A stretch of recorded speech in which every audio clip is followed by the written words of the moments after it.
দেখো, আমরা ইংরেজি লিখতে শিখতে হবে আর ইংরেজিটা আমাদেরকে বলতে শিখতে হবে। তো এটার জন্য কিছু সহজ পদ্ধতি নিয়ে আমি আমার এই চ্যানেলে আলোচনা করব, এবং যারা এখানে আছো তারা তো সহজেই বুঝতে পারবে। তো দেখো, ইংরেজি শেখাটা যে খুব কঠিন সেটা কিন্তু বলবো না। যদি মনের ইচ্ছা হয়, আমার যদি শিখবার খুব আগ্রহ থাকে, তুমি অবশ্যই পারবে। এটার জন্য কিছু শর্টকাট প্রসেস আছে, এমন কিছু গ্রামাটিক্যাল ফর্ম আছে যেগুলো জানলে আমাদের হয়তো সহজেই আমরা কিন্তু লিখতে বলতে পারবো ইংরেজি। তো দেখো, প্রথমে তো আর লেখা যাবে না। ইংরেজি লিখতে গেলে প্রথমে যেটার উপর আমাদের নজর দিতে হবে, আমরা কোনো একটা কথা লিখবো। তাহলে কোনো একটা কথা লিখবো বলতে আমরা কথা মানে কি? বাক্য। তাহলে প্রথমেই যার কথা চলে আসছে সেটা হচ্ছে বাক্য, যেটাকে আমরা ইংরেজিতে বলবো সেন্টেন্স। আসলে প্রবলেম কি জানো, আমরা হচ্ছি বাংলা মিডিয়ামের, এবং বাংলা মিডিয়ামের যারা স্টুডেন্টস আছো তাদের একটা সমস্যা কি না, আমরা তো প্রথমে তো বাংলা আসবে, তারপর তো ইংলিশ। সেই জন্য দেখো, এই যে এখানে আমি আলোচনা করছি, প্রথমে বাক্য কথাটা বললাম, তারপর সেন্টেন্স বললাম। আমরা কিন্তু বলছি না যে সেন্টেন্স তারপর বাক্য। তো তাহলে এই বাক্য কাকে বলে আর সেন্টেন্স কাকে বলে দুটো জানতে হবে। বাক্য যদি বাংলায় আমরা বলি, তাহলে বাংলায় আমরা কি বলবো না, কতগুলো শব্দ পাশাপাশি বসে যখন একটা অর্থ প্রকাশ করবে তাকে বাক্য বলবে। যেমন রাম ভাত খায়, এটা একটা বাক্য। তাহলে এটা একটা বাক্য, এটা বাংলাতে হবে। কারণ কি, এগুলো সব শব্দ। রাম একটা শব্দ, ভাত একটা শব্দ, খায় একটা শব্দ। এই শব্দগুলো পাশাপাশি বসে এটা অর্থ প্রকাশ করলো যে রাম ভাত খায়, মানে রাম নামে কোনো একজন ব্যক্তি ভাত খাচ্ছে। এবার এটাকে আমরা ইংলিশে লিখবো। ইংলিশে লিখবো কি না, ইংলিশে আমি হয়তো লিখে দিলাম রাম ইটস রাইস। কিন্তু প্রবলেমটা কি হলো আমাদের, না স্যার আপনি রাম ইটস রাইসটা কিভাবে লিখলেন? এটা তো আমি সহজে পারলাম, রাম ভাত খায়। রাম ইটস রাইসটা কিভাবে লিখলেন, বা এই বাক্যটাকে কি বলে, আমি কিভাবে লিখবো নিজে?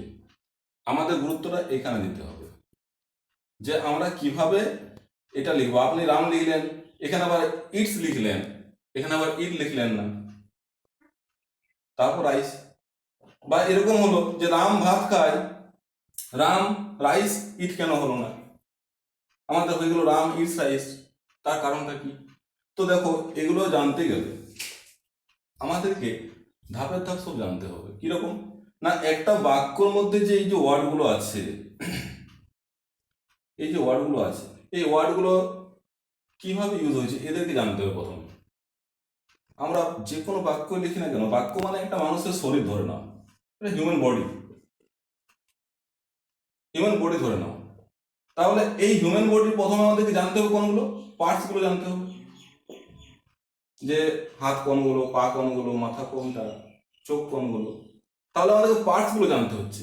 যখন আমরা পার্টসগুলো জানতে পারবো, তখনই আমরা কিন্তু একটা হিউম্যান বডিকে আকার দিতে পারবো। এবার পার্টসগুলো জানলেই হবে না, আমরা তো হাতে থেকে হাত দেবো না। মনে করো এই ছবিটাকে ভেঙে দিলাম, আমি হাত আলাদা দিয়ে করে দিলাম, পা আলাদা দিয়ে করে দিলাম। এবার তোমাদেরকে বললাম যে একটা মানব দেহ করে দাও, তখন তোমরা তো হাতে থেকে পা দিতে পারো না, কিন্তু আমাদের জানতে হবে। তাহলে প্রথমে আমাদেরকে এটা সেই রকম, এই যে সেন্টেন্স বাক্য, বাক্যর আগে আমরা জানবো যে বাক্যর অংশগুলো কি, সেটাকে আমরা বলি, আমি লিখে দিচ্ছি, সেটাকে আমরা বলবো পার্টস অফ স্পিচ।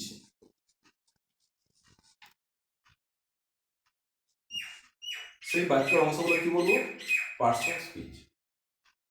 তার আগে আমি একটু আলোচনা করে নিচ্ছি। একটু আলোচনা করে নিচ্ছি। এই বাক্য মনে পড়ে গেল আমার, 500 পৃষ্ঠা আলোচনা করছি, জাস্ট আগে বাক্যটা দেখো। যে বাক্য আমরা বললাম যে কতগুলো ওয়ার্ড পাশাপাশি বসে যে অর্থ প্রকাশ করে তাকেই বাক্য বলে। তো এই বাক্য জানো তো প্রধানত 5 রকমের হয়। এই যে আমরা কথা বলি 5টা ধরনের কথা বলি। যেমন দেখো, একটা হচ্ছে কি না, প্রথমে হচ্ছে অ্যাসার্টিভ সেন্টেন্স,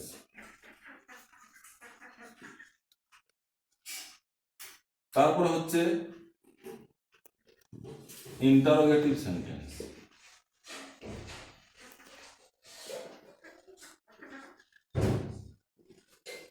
এইভাবে আমাদের 1 নম্বর এটা, 2 নম্বর এটা, 3 নম্বরে পেয়ে যাবে ইম্পারেটিভ সেন্টেন্স, 4 নম্বর পেয়ে গেলে এক্সক্লামেটরি সেন্টেন্স, আর শেষে পেয়ে গেলে অবজেক্টিভ সেন্টেন্স। তাহলে এই 5 ধরনের বাক্য কিন্তু আমরা ইংরেজিতে বলে থাকি, বাংলাতেও বলি, কিন্তু আমাদেরকে তো বাংলা বলতে হবে না। আমরা যেহেতু এটা হচ্ছে ইংরেজি class, as it is an English class, so এখানে প্রথমে জানতে হবে যে assertive sentence, imperative sentence, interrogative sentence, exclamatory sentence, objective sentence.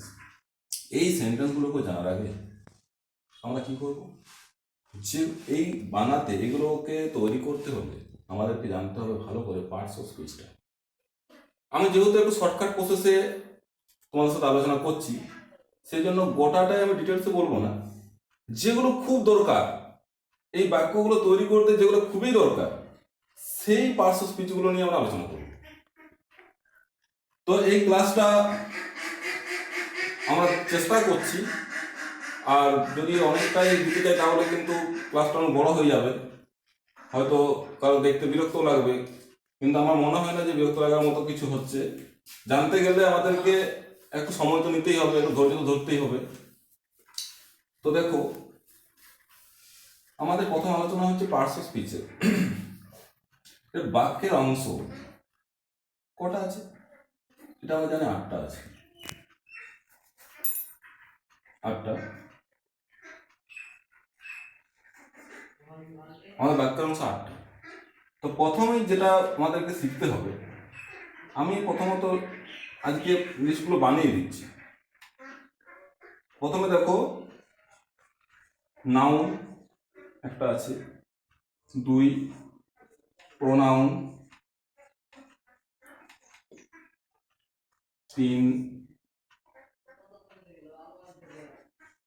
Adjective, 4 নম্বর আছে ভার্ব, 5 নম্বরে অ্যাডভার্ব, 6 নম্বরে প্রিপোজিশন, 7 নম্বরে কনজাংশন, আর শেষে আছে ইন্টারজেকশন।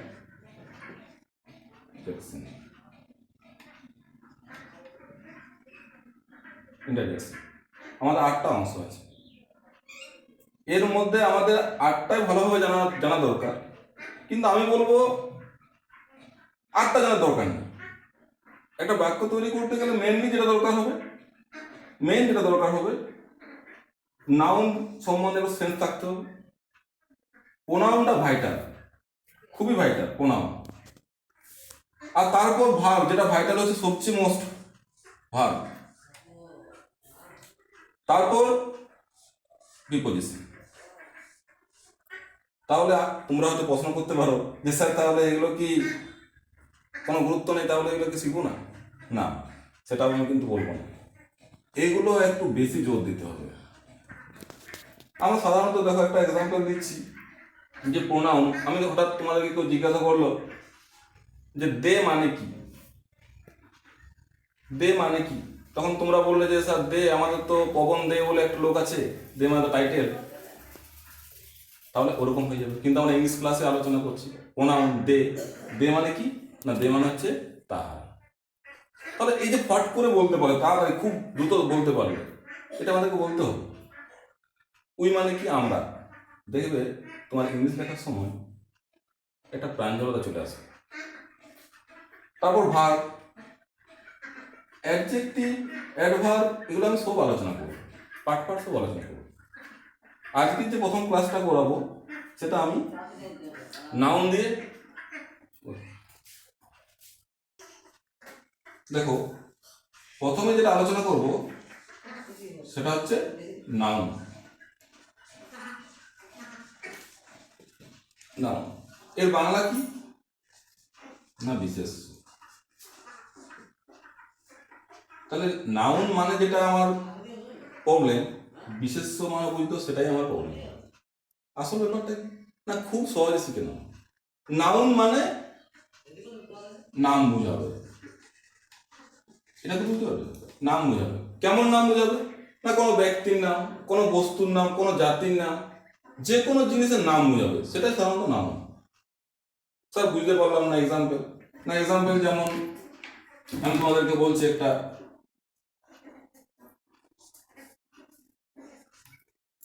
রোজ। রোজ মানে গোলাপ, তাহলে এটা একটা নাম বোঝাচ্ছে। যেমন এটা কোনো ব্যক্তির নাম হয়তো দিয়ে দিলাম রবীন্দ্রনাথ ট্যাগর, একটা ব্যক্তির নাম হইল, এটা হচ্ছে নাম। আবার কোনো একটা দেশের নাম দিয়ে দিলাম আমেরিকা। স্যার তাহলে কাওয়াটা কি হবে নাম? হ্যাঁ হবে। স্যার সুগার হবে, চিনি না হবে। তাহলে নাউন মানে হচ্ছে নাম বোঝানো। সেটা ব্যক্তি হতে পারে, বস্তু হতে পারে, জাতি হতে পারে, যাই হোক না কোনো মেন বোঝাবে নাম। নাম এটাতে কি একটা সমস্যা হয় যে আমাদের নাউন প্রচুর আছে, পৃথিবীতে প্রচুর নাউন আছে। এই যে বাইরে হাঁসগুলো ডাকছে সেটাও নাম, ডাক, ডিউসিকে। তো ব্যাপারটা হচ্ছে কি, নাউন মানে আমরা বুঝে গেলাম যে নাম বোঝাবো। এই নাউনটা সমস্যা হলো কোথায় জানো না, মেনলি সমস্ত নাউনগুলোকে আমরা মেনলি দুটো ভাগে ভাগ করে নিই। একটা হচ্ছে কি কাউন্টেবল নাউন, আর একটা হচ্ছে আনকাউন্টেবল নাউন। আমরা বললাম যে তাহলে স্যার এত ডিটেলসে শিখে, আচ্ছা আপনি বলছেন শর্টে, আসলে এগুলোর সেন্সটা যদি একটু না থাকে তাহলে কিন্তু আমরা শুদ্ধ ইংরেজিটা লিখতে পারবো না। বা আমাদের যখন আমরা বাক্য গঠন করবো তখন দেখবে আমাদের সাবজেক্টের উপর যে ভাগ বসে, ঠিক আছে, সেগুলো তখন অসুবিধা হবে। আমি কেন বলছি এটা একটু আলোচনা দরকার আছে। কাউন্টেবল নাউনের বাংলা মানে কি জানো, গোনা যায় এরকম নাম বোঝাবে, যেটা গোনা যায়, কাউন্ট করা যায়। আর আনকাউন্টেবল মানে হচ্ছে যা গোনা যায় না, যা গোনা যায় না। তাহলে আমরা নিজেরাই বলতে পারবো গোনা যায় এরকম কোনো কিছু নাম না। যেমন শ্যাম বলে হয়তো কোনো ব্যক্তির নাম গোনা যাবে, আমরা বলতেই পারি গরু, ছাগল, মানুষ। আজ গুনছি না এগুলা, আজ তো আমাদের ভারতের গোটা ভারত আমাদের 130 কোটি মানুষ সংখ্যা পেরিয়ে গেছে। তাহলে এই যে এটা গোনা যাচ্ছে, সেগুলো হচ্ছে কাউন্টেবল নাম। আর আনকাউন্টেবল নাম কোনগুলো, যেগুলো সাধারণত গোনা যায় না। যেমন আমরা কি বলবো, প্রথমে যেটা আমাদের মনে পড়ে যাচ্ছে সেটা হচ্ছে জল, গুনতে পারি না। দুধ গুনতে পারি না। বালি, চুল, এরকম কিছু কিছু আরো অনেক। তোমরা দেখবে যত বড় হবে বা যখনই দেখবে তোমরা আরো পড়ছো ডিকশনারি, যখন দেখবে ঘেটে দেখবে তখন দেখবে না কাউন্টেবল আনকাউন্টেবল নাম বুঝতে পারি যাচ্ছে। হ্যাঁ, আরেকটা হয় যেমন এখানে যখনই কাউন্টেবল আনকাউন্টেবল একটা সেন্স হয়ে গেল তখন আমাদের একটা আলোচনা আছে। এই আলোচনার মধ্যে কি হয়ে যাবে না, দুটো জিনিস হয়ে যাবে, একটা হচ্ছে সিঙ্গুলার আর একটা হবে প্লুরাল। সিঙ্গুলার কি আর প্লুরাল কি এই জিনিসটা আমাদেরকে জানতে হলে আমরা পরের ভিডিওতে নজর রাখবো। আজ এখানেই আমরা ভিডিওটা শেষ করছি। Thank you.